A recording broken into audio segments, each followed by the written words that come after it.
the Revelation of the book Revelation, part 63. I'm Professor Hannes Redinghuis of the First Assembly of Yafashua, South Africa, Pretoria, Montana, also international. Should you require any of the books which I have written, especially the book, The Two Keys to the Book of Revelation, which is related to the study that we are currently doing. It's a A4, nearly 800 pages thick book. It's even bound in two books because it's too thick to be bound as one book. Because then it weighs about 3.5 kilograms and it's too heavy for any study purposes. So should you require any information about the book, you can contact me at my WhatsApp number. +27 is international code for South Africa.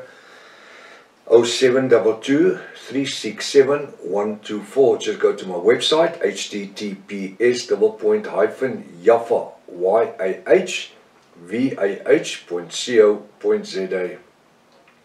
If this is the first time that you are about to participate in the study, you are so very, very welcome. Please go to part 1, start from the beginning, because you have missed out on quite a bit of information. It's also very important to subscribe to the channel and also to receive the different notifications of all the studies that we are currently busy with. Please send this link to your friends and family, everyone that is dear to you. Please make sure you have a 1611 King James Bible, pen and a notepad ready. I trust that this study is going to be a blessing unto you in the name of Yafashua. Now we will continue where we left off last week. The token of the covenant. The token of the covenant. Verse 11. And ye shall circumcise the flesh of your foreskin, and it shall be the token of the covenant between me, that's Yahweh Almighty, and you. It is important to take note of what part of the body must be circumcised.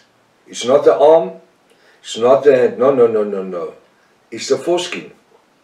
Why his foreskin? Can you tell? Why would it be the foreskin? This is to prove that the covenant between Yahweh Almighty and Abram was only between the males or the men of Israel. This proves that there is no girl or lady that has a foreskin, and that this is a boys only covenant or men only covenant. Do we understand that? Man-child. So there was no chance for the woman to be saved in this arrangement, because it was for the men only. And it shall be a token of the covenant between me and you, me Yahweh. This part of the scripture confirms the fact that this covenant was not relevant to any other nation in the world. This would set the nation of Israel apart from any Gentile nations that exist. In the following scripture, Yahweh Almighty continues with these instructions to Abram. He says, and he that is 8 days old shall be circumcised among you. The children, the boys, 8 days old. Now Yahweh Almighty instructed Abram that every boy who is born among them must be circumcised at the age of 8 days old. Every man-child in your generation, the instruction from Yahweh Almighty is every man-child in your generation that is born in the house, he, not she, he who is born in your house, or bought with money of any stranger who's a slave, and they, your slaves, who are bought with money, which is not of your seed. This means strangers, slaves, and all others who were part of Abram's household. His soldiers, everyone, had to be circumcised. The covenant shall be in your flesh. He that is born in thy house, And he that is bought with our money must need to be circumcised. The scripture confirms that every man or man-child who were part of Abram's household needed to be circumcised. And my covenant shall be in your flesh.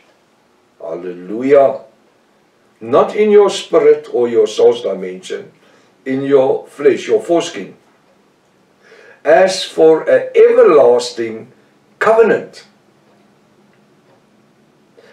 Being circumcised in the flesh would remind every man as he grows up that he is part of a very special nation called the nation or the tribe of Israel. What? Yes. This covenant was made in the flesh, but it was to be an everlasting covenant. It had no spiritual connections in any way. It was made in the flesh as a fleshly covenant. Now, studying the following scripture is important to this covenant between Abram and Yahweh Almighty. And the circumcised man-child, whose flesh of his foreskin is not circumcised, according to the scripture, it's now understand the importance of this matter. I want to read it again.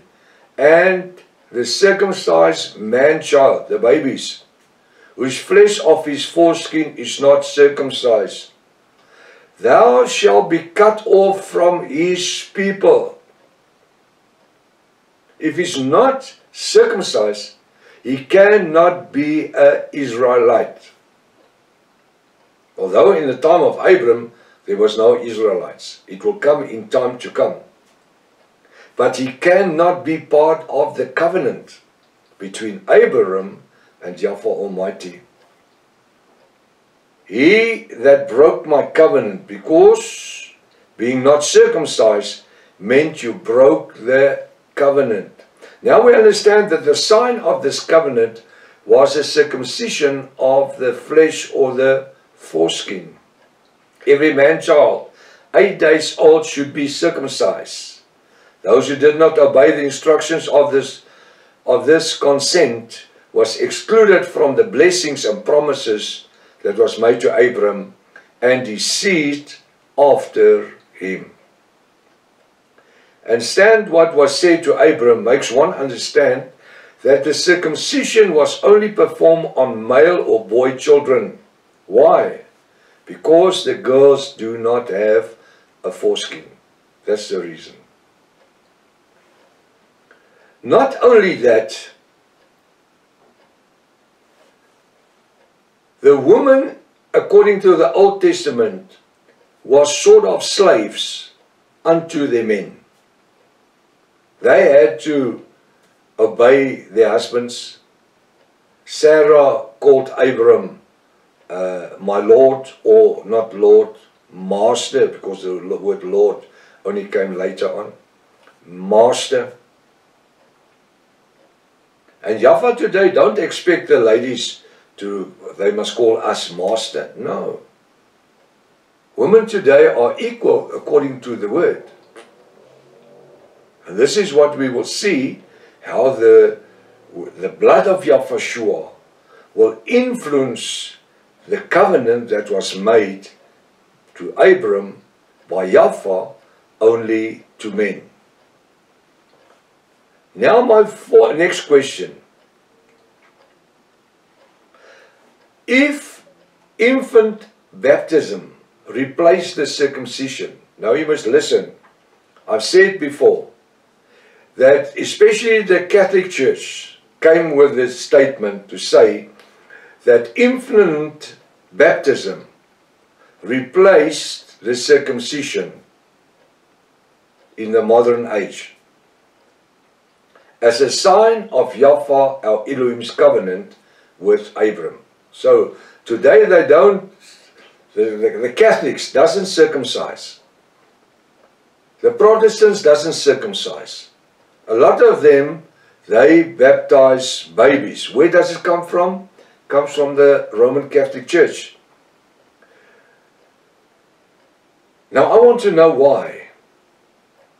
If this is true, that baptism, infant baptism, replaces circumcision, why do you baptize little girls? I can't hear. You see, you don't have an answer.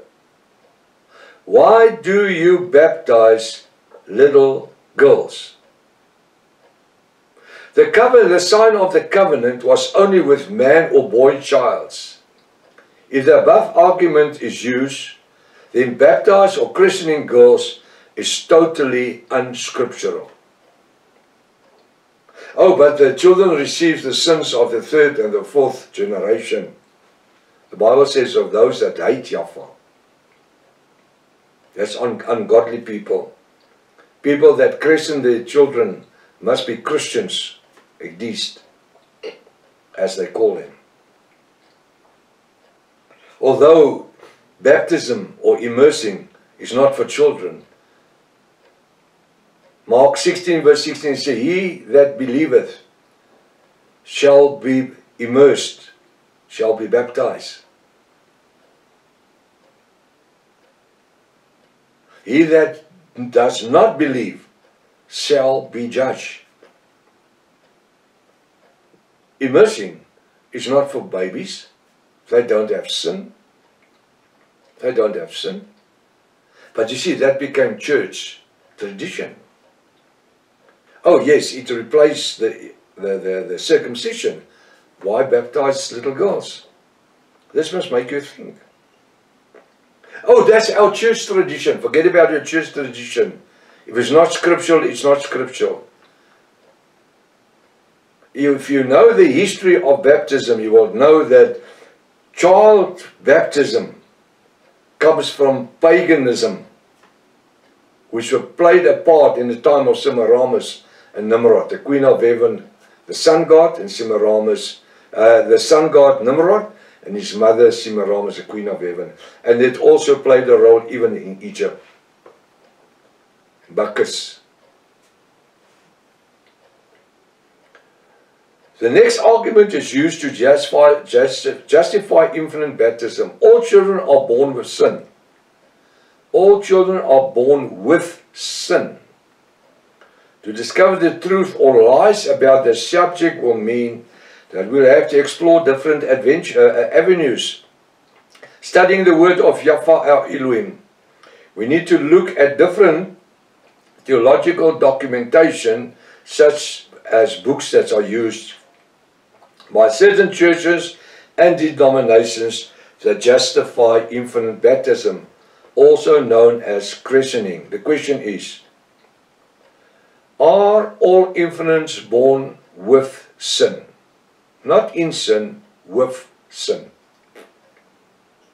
Again, we need to study the word of Yahweh to find the true answer. It always amazed me that infant baptisms occurs that the minister or the preacher will always read from the Bible to justify his action. They always use the Bible.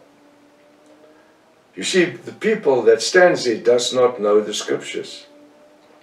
It is of utmost importance to study these scriptures carefully to come to the true meaning of the scripture. We need to be understood in the fact, change one word in a scripture or in a verse, and it will give a different meaning to it if you change one word. That is why it's also important to read from your own Bible when someone else is reading from their Bible. This I teach my first year students. Whenever you are in a conversation with somebody, especially Jehovah's Witnesses and the Seventh-day Adventists and all these guys, read your Bible with them, because they change a word here and a word there, and it gives total different meaning to the theology or dogma. As we continue with the study now, the question is asked, are infants or children born with sin? What do you say? What do you say? Can children sin? That's my question. Let's read Psalms 51 verse 5. Behold, Behold, I was happen in iniquity, and with sin did my mother conceive me. Did you read what it says? Psalms 51 verse 5. Behold, I was happened in iniquity, and with sin my mother conceived me. After studying this scripture, I have noticed something different. If the above scripture is true, what I've just read, it will mean that every infant is born with sin. And for this reason, infants need to be baptized. Have you noticed anything? What have I done, Prof. Honest? Can you tell? Yes, I have changed one word in the above scripture in Psalms 50, I think it's verse 2. 51 verse 5, sorry. I have changed one word in that scripture, which then gives it a total different meaning. You see, now you are sitting there, standing there, you don't have a Bible with you, and I say all infants are born with sin.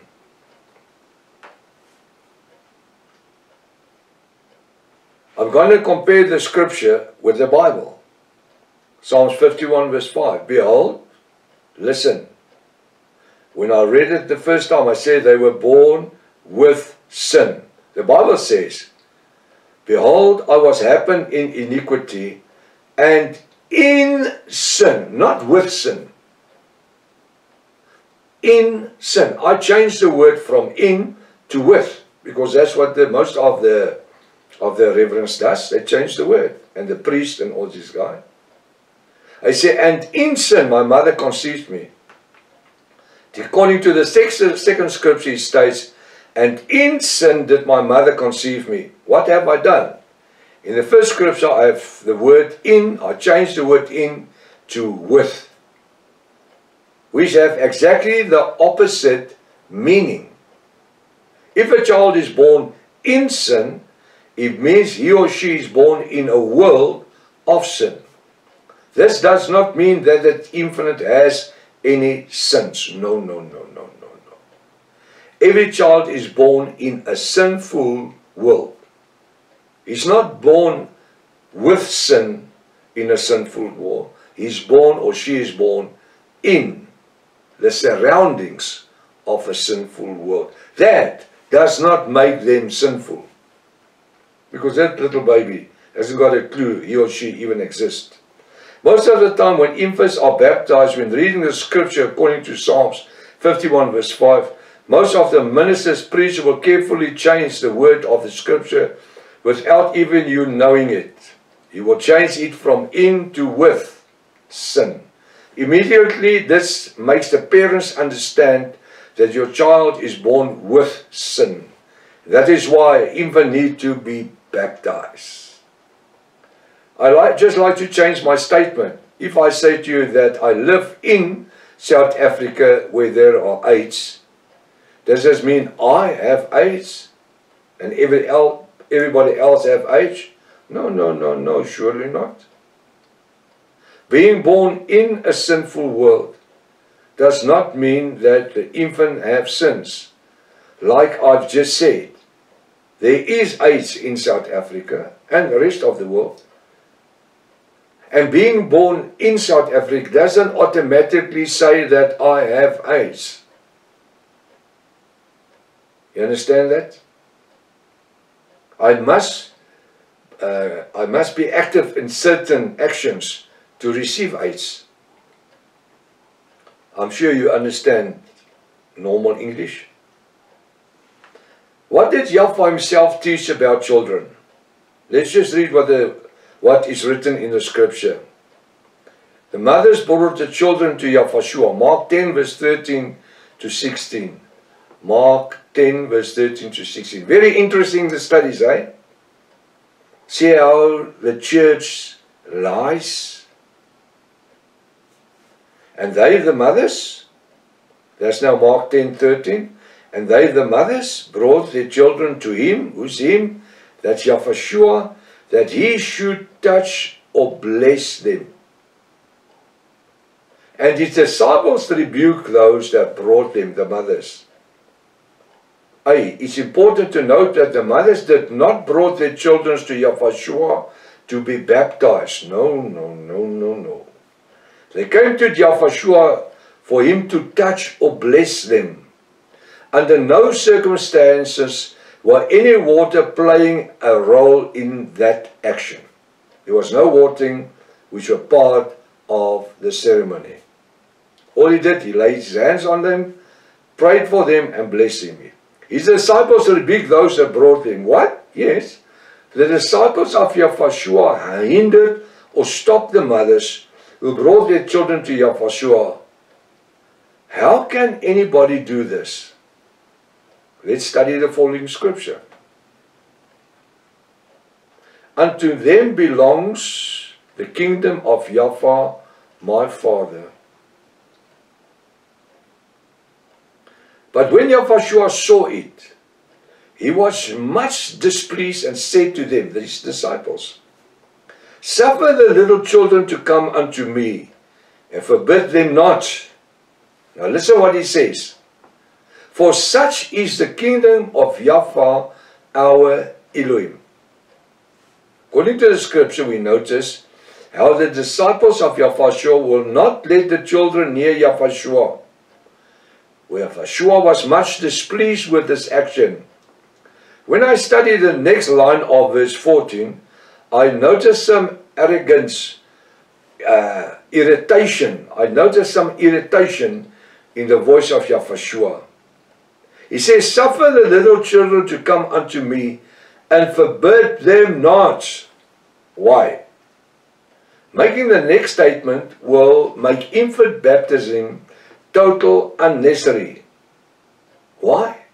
Because he say, For such is the kingdom of Yahweh our Elohim, or Yahweh my Father. If these words of Yahushua can be trusted, then it will mean that churches that baptize infants have no biblical mandate. From the Egyptian times, from Nimrod's times, through Babylon, King Nebuchadnezzar, and they all have pagan rituals where infant baptism played a role. When they would wash the little babies before they offer them unto the sun god, Ra in the Egyptian time, Zeus in the Greek time, Isis in the Roman time. So with otherwise, whenever you see a reverend or anybody or a priest baptize children, you will immediately know that he does not have a biblical mandate. He might have a mandate from his church, but it's not a biblical mandate. And they are totally unscriptural. Why? According to Yahweh's own words, these children, when they die, they already have the kingdom of Yahweh, his Father, in them. Otherwise, it will mean that every infant who are not baptized by the church goes straight to hell. Now the Roman Catholic Church actually confesses or believes that there's two heavens. There's a lower heaven for the children which has not been baptized, and there's a more superior heaven where there's bigger rewards for the children and babies who were baptized or immersed. While we continue with the study, I will later show you, according to the Roman Catholic's own study handbook for training the Catholic priest, which is called Jesus Christ Among Us. I have one of those. I will not tell how I obtained it about 30 years ago. I will not tell, but I have one of those. And it's full of lies. And those lies are taught to all students or student priests. And they teach that infants or any young children who are not baptized cannot enter the utmost holy sanctuary in heaven. Can you believe that?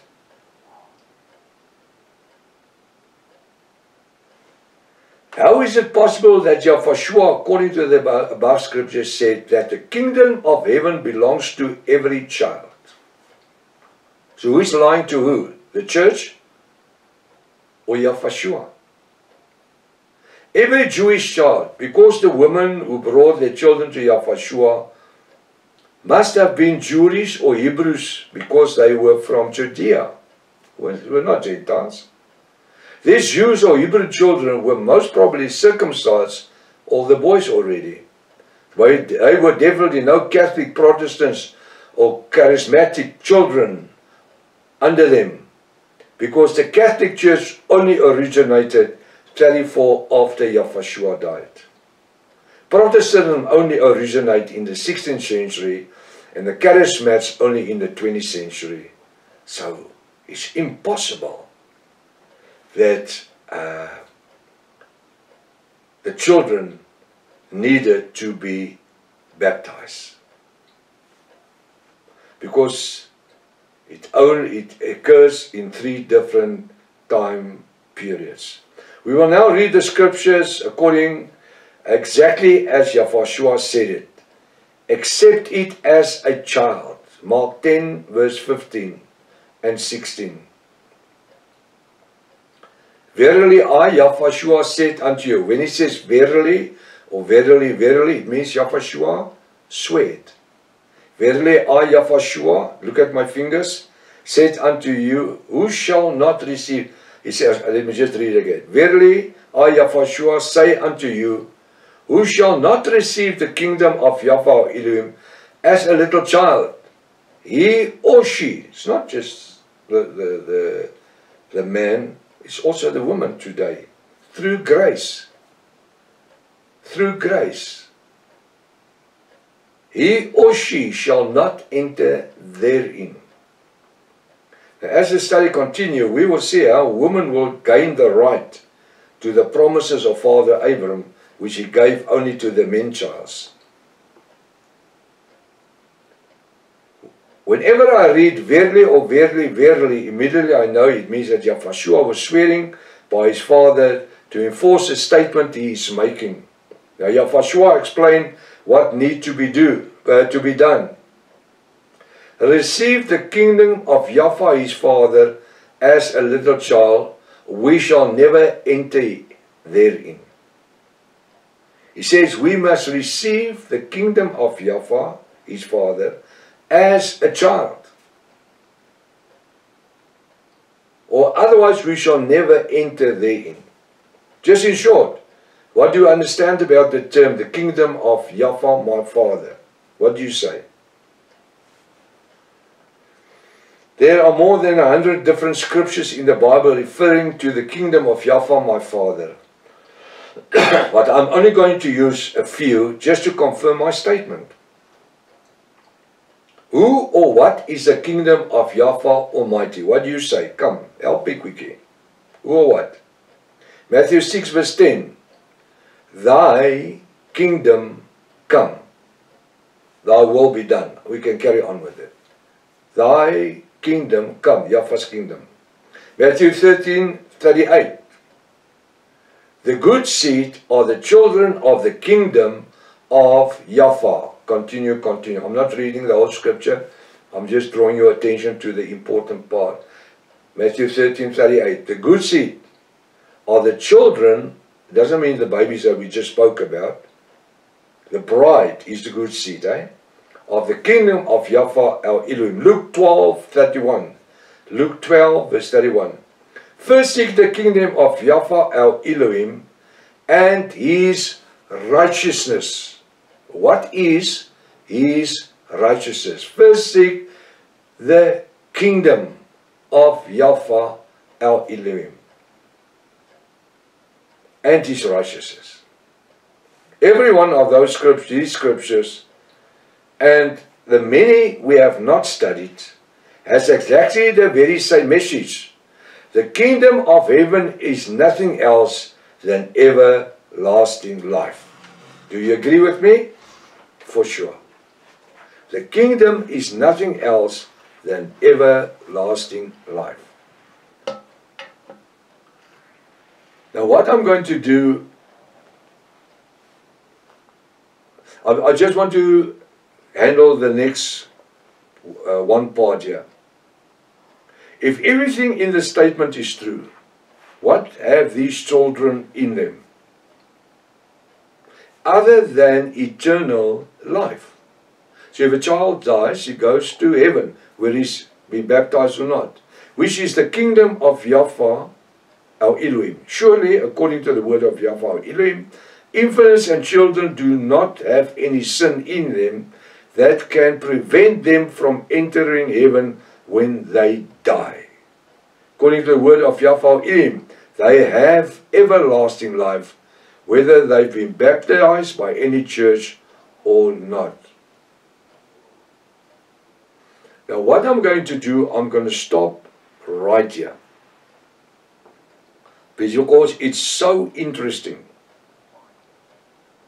But I think we've picked up quite a bit of information tonight about the lies that are still being taught as the truth concerning baby or infant baptism.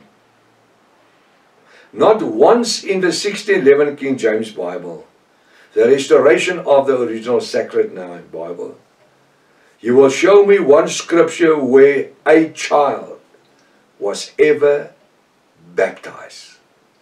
Not once. Now yeah, time has caught up with us. Till next week, if His Father's will. Maranatha. Yahweh is coming back again. Hallelujah.